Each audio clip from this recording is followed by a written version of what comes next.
Okay, what if I told you that running at exactly 130 beats per minute for 25 minutes per day, even if that means you have to run, walk to begin with, will make you a faster runner? Sounds way too simple, right? Or is it the game-changing method that you've been looking for to maximize your progress and become that completely different athlete? But why should you trust me? When I started running, I had no clue about pacing, and I couldn't even run for 400 meters without stopping. It took me 7 years to improve my marathon time from 4 hours 25 to 2 hours 21. But I became a way better runner when I started working with specialists and training in a much smarter way.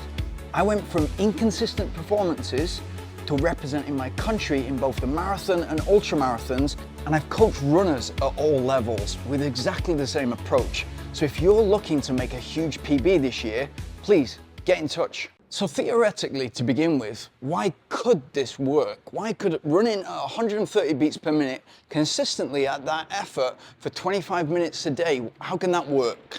Because you're building aerobic base, and so you're running over the ground, relatively low levels, typically zone 2 for most runners, that 130 beats, and you're building the consistency on a day-to-day basis of running over the ground at exactly that level. And with consistency, the body adapts to running at this low intensity and therefore becomes more energy efficient.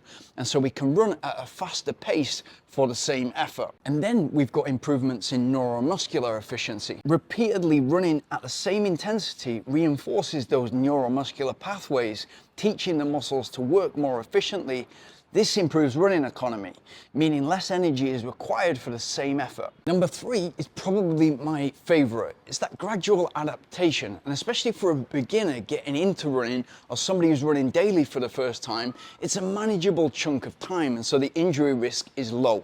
So the body adapts to this stress, allowing the muscles, tendons, and cardiovascular system to strengthen. The 4th reason this could work is consistency and recovery. By having that 25 minutes, it's a manageable load, and so we're able to do it on a consistent basis. If you think about the tortoise versus the hare, it's consistency and that discipline to get it done on a daily basis, and how those improvements compound over time, that's gonna make you progress way further than the hare. 5th reason, you're also in that positive feedback loop. So you've got a manageable chunk of 25 minutes, you're only going at a low intensity, 130 beats per minute. It's manageable for you to work over the ground, and gradually you're gonna see that improvement.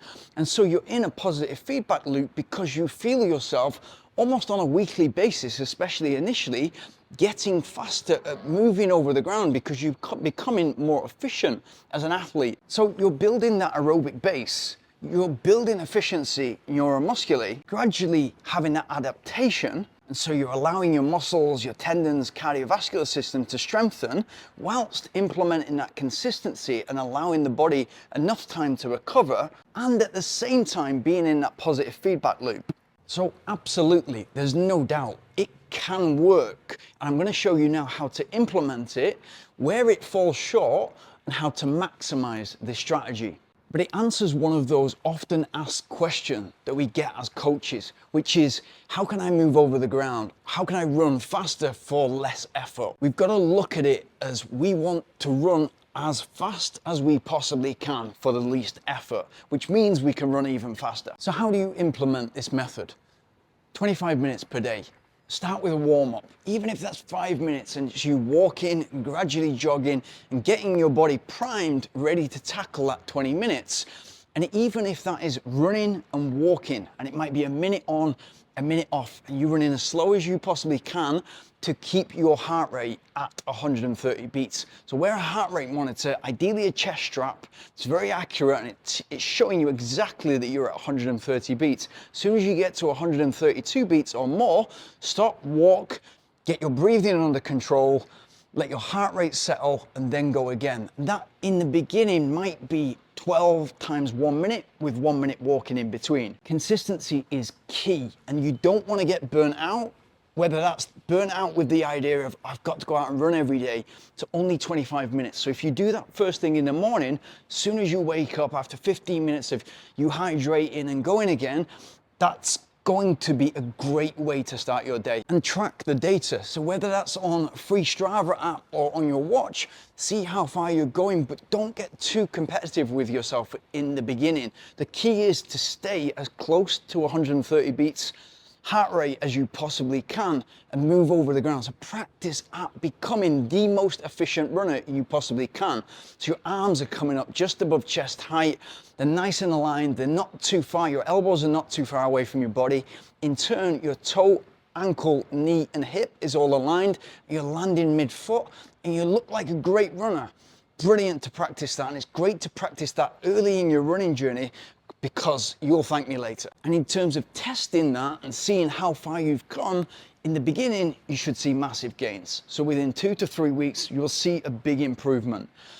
Test after 4 to 6 weeks and just see how much difference there was to week 1 to that week 6 and how much more efficient you are at moving over the ground at 130 beats per minute.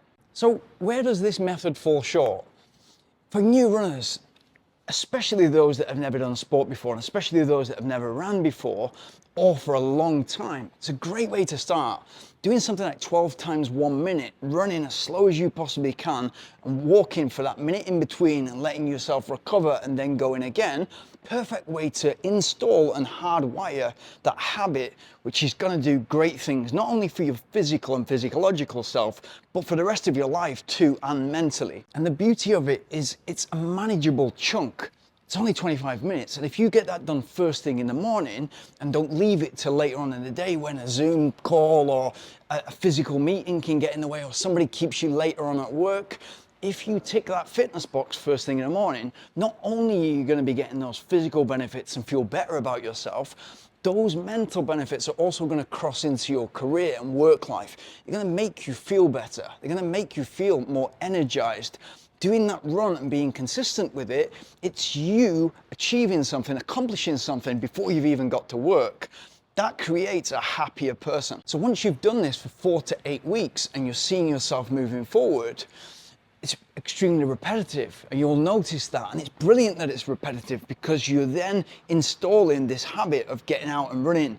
But what it lacks is variety. You're becoming very efficient and moving over the ground at 130 beats per minute for exactly 25 minutes. So we can add almost anything to this, whether that's more duration, whether it's hill repeats, whether it's faster running, whatever, and that's going to move you forward in a different way. But this is a great way to start running. Now, of course, it would be interesting to see how long somebody could progress for just running 25 minutes per day at 130 beats per minute, and see if they could do that for years and continue to move forward and become incredibly efficient at moving at exactly that effort level for 25 minutes. That would be interesting.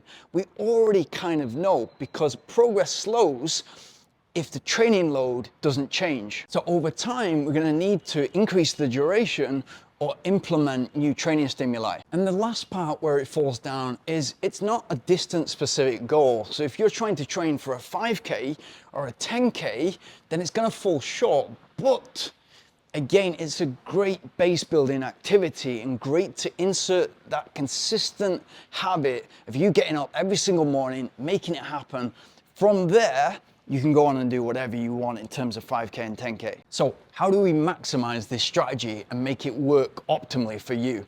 So you're at a point where you can run 25 minutes and do that every single day.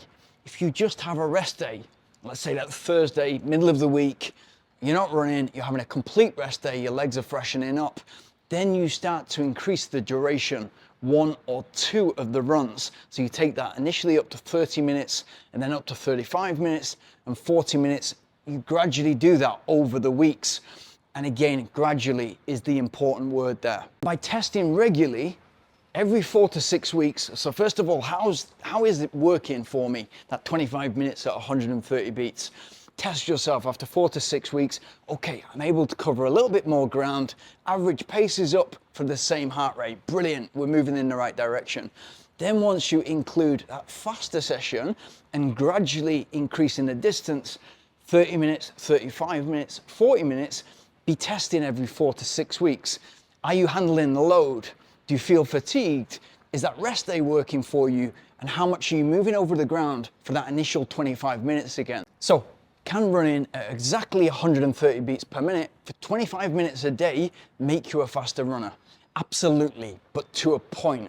You're in this great stage at the moment where you're building an aerobic base, you're figuring out how to get faster and become a more efficient runner at moving over the ground. And what's most important right now is you're implementing that consistency. You've got that discipline and work ethic on your side and working for you. The most important part of running at any level. Where most runners fall short at this stage, whether they're new to running or new to restarting running, is that they try to do too much too soon. And that will lead into the feeling of, I'm going out for a run, but my heart rate is sky high. By following this method and keeping it really low intensity, you're gonna make yourself way more efficient at moving over the ground. And from there, as I've just told you, so many different elements that you can insert into your running game to make you a way faster runner. When I not only understood this, but respected it because I saw it working both in the field and in the lab, I became a completely different athlete, a much better version of the runner that I once was. But let me know in the comments, when you first got into running, what was holding you back? What was the limiting factors that were stopping you getting to where you are now?